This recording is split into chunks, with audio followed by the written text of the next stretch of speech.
Hey there, welcome or welcome back to my channel, Diana and the Book Hunt. Today I'm premiering this video with my brand new hairdo. I've cut my hair. I feel very refreshed because I cut my hair because I think I cut off something like 10 to 12 centimeters, which is a lot, and I really feel like I'm ready for spring already because I have my fresh new do. And I'm also ready to talk about positive vibes, about love, because we're already into February when we're expecting Valentine's Day. I don't know if everyone is excited about Valentine's Day. Some people celebrate it, some don't, some love it, some hate it. I love anything that centers around positive vibes and love in general. So I love Valentine's Day. I wouldn't go as far as saying that I celebrate it with like decorations or anything, but I definitely am in the mood to kind of read about romance and watch romantic movies. So I definitely am going to spend some time this month to try and pick up some romantic books. And in today's video, I'm going to talk about a couple of books that I've selected for myself for my TBR that I think are going to be romantic, and I can't wait to pick up to see if they're going to bring me in the romantic mood.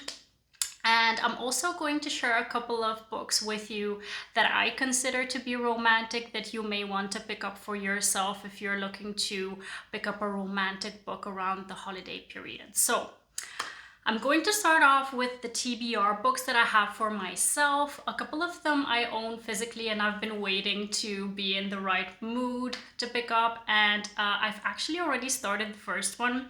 The first one is Love and Other Disasters by Anita Kelly. This book, I think the first time I heard about it was on Bree's channel from In Love and Words. She gave it 5 stars if I'm not mistaken. She said that it was an amazing surprise to her, that it's such an amazing read. And I know it centers around 2 people who are contestants on this cooking show, something like Master Chef or like Hell's Kitchen or something like that. And one of them is a woman, the other person is a non-binary character. So I'm very excited to pick this one up, especially because there is this foodie aspect, which I absolutely love within books. And it has a gorgeous cover. It's in the other room, I forgot to pick it up, but I'll show it somewhere up here. And I'm very excited to see whether it's going to be as romantic as it sounds. The second book, I saw that Crystal from Crystal's Bookish Life, she mentioned that that book was her favorite book, I believe, of last year that she picked up. The book is called Finding Jean Kelly by Torrie Jean. And I honestly don't want to know anything about it. I just heard that she found that it was really romantic and that it deals with a heroine who has endometriosis. So I'm really excited to pick this one up, and it has a gorgeous cover as well, and I hope that it's as romantic. I don't know why I think it's really romantic, but I really hope that it is. It does look it by the cover, and I'll let you know once I read it what I thought about it. I just purchased it off of Kindle, so I'm going to see how much I like that one. The next one is Red, White and Royal Blue by Casey Mcquiston.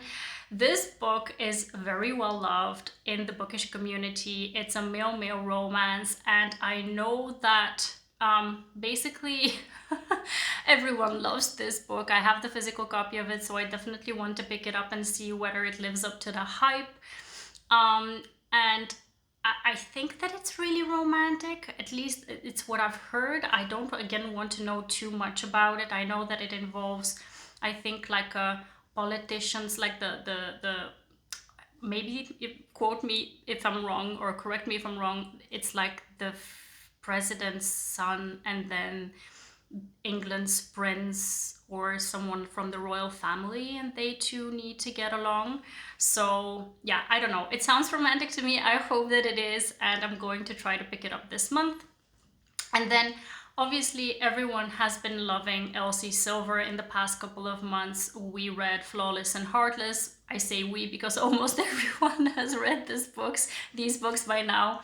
I read them maybe 2 months ago and I absolutely love them. And this month, I believe around the 10th, the third book will come out, which is Powerless. It will focus on the 2 brothers from the previous books, their best friend. And we got kind of a taste of who the book is going to be about besides him. and it's going to be like childhood friends or longtime friends to lovers, and she's actually engaged to someone else, so it's going to be so good. I can already predict that it's going to be one of my favorites, so I definitely want to pick this one up once it comes out. And then the last book that I definitely want to pick up, because I've been loving this author's other books, it's by Alexis, Daria, and it's called Take the Lead. This book actually had come out a couple of years ago, but it wasn't on my radar, but it's going to get republished. It will have a new cover, and it's so gorgeous, and it involves two people who are participating in this dancing show, something like Dancing with the Stars. And I love the kind of the premise of the book. I really hope that it's as good as it sounds, and I definitely want to pick this one up because it comes out on Valentine's Day. Now we're moving on to the books that I actually have read and want to recommend to you to pick up if you want to pick up some good romantic books for around Valentine's Day. The first book I'm going to mention is Love and Other Words by Christina Lauren. This is a well-loved Christina Lauren book that is a childhood friends to strangers to lovers story. It's a second chance romance. We have our hero Elliot and our heroine Macy, who meet as children because Macy, I think her mom passed away. I really read this a long time ago, so don't quote me on everything I say. I think it's correct to say that her mom passed away, and she and her dad, they moved to their like vacation home. And then she meets Elliot in like a closet within the house, because it was a house where no one lived, so he kind of squatted there to go into the closet and read. So they met there, they became friends very fast, and I think over 8 years they really kind of connect together very well as friends. And then something happens and they become estranged, and many years pass, and they meet each other for the first time in like a decade or so. And Macy is engaged to be married, and she bumps into Elliot, and immediately he's like, I'm getting a second chance here, I'm going to fight for this woman. And he does his best to kind of let her know that they need to come back together. So this is a very, very romantic second chance romance, a bit angsty, and there are just so many amazing quotes within this book that I absolutely loved. There was a bit of I didn't give this 5 stars. I have to say I gave it like 4.5 stars, because I felt like the ending was a bit rushed. At least for me that was the case, but it still didn't take away from the enjoyment of the book, so I definitely recommend it. I've talked about the next book many times over in the past couple of months, but I cannot fail to recommend it when it comes to romance, really romantic books. It's Love on the Brain by Ali Hazelwood. This book is one which has a more fun vibe, kind of, it's not overly emotional. We have two people who have been kind of rivals or enemies. I don't know how you would describe them, but enemies, let's say, when they were in post-grad or in like grad school, and they are supposed to work on a project together, and basically the woman B, she thinks that the guy Levi, that he hates her, but that's not the case at all. He just has feelings for her, and he doesn't know very well how to express those feelings. So a bit like a middle grader, he kind of approaches her in the worst possible way, because he just doesn't know how to deal with his feelings for her.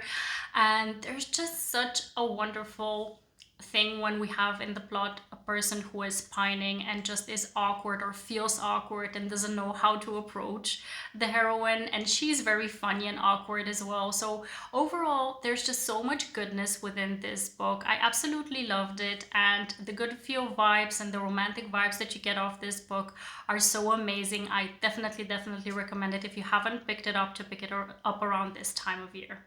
The next book is the most unlikely romantic book on this list. It's not your typical romance or romantic romance, but I included it in this list because it has a grand gesture that the hero performs at the end of the book that I absolutely loved.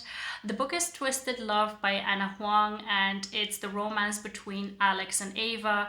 It's a brother's best friend romance and also grumpy sunshine romance.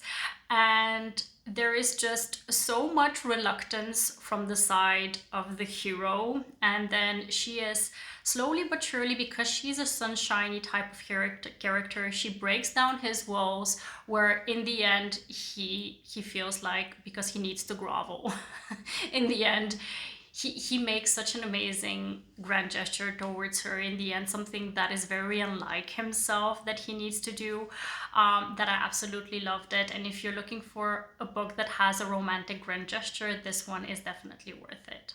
Next up, I have another fun type of book that I definitely loved last year, and I actually read it around Valentine's Day last year and I absolutely loved it. It's The Worst Best Man by Mia Sosa, where we have an enemies to lovers plot where the heroine Lena, she was supposed to get married to this guy, but the evening before they got married, the groom, he went out with his brother, and the brother was like, are you sure you want to get married to her? It doesn't seem like you're the likeliest of couples. So he kind of persuaded his brother not to get married, and the groom basically he broke it off with the bride on the day of the wedding.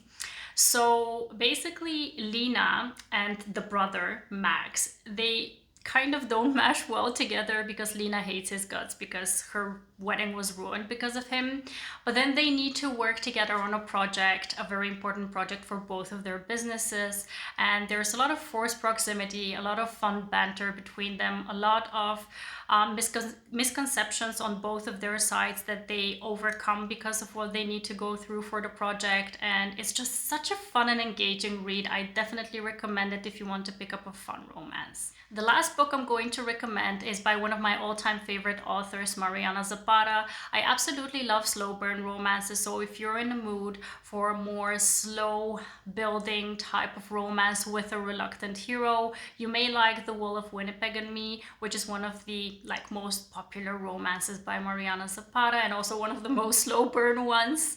We have Aiden, who is a football player, and he's all about his career. He is kind of prioritized his career at number 1, 2, and 3. He thinks of nothing else.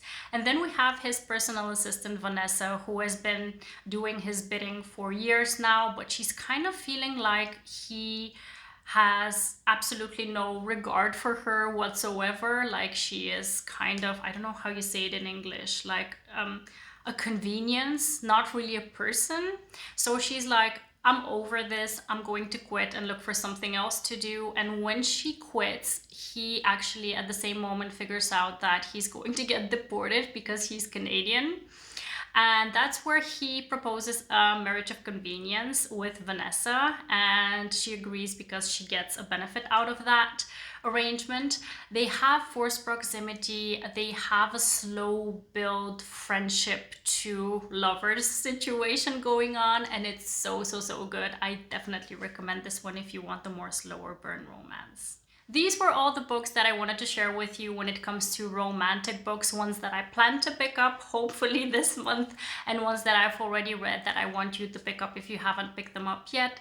Please share with me any romantic books that you have read that you may want me to read, because I'm always on the lookout for very many romantic books. I love romantic gestures, I love swoony moments, I love angsty romances, I love grand gestures in romance. So any books with these elements are welcome. Please recommend them to me either on Instagram or here in the comments below.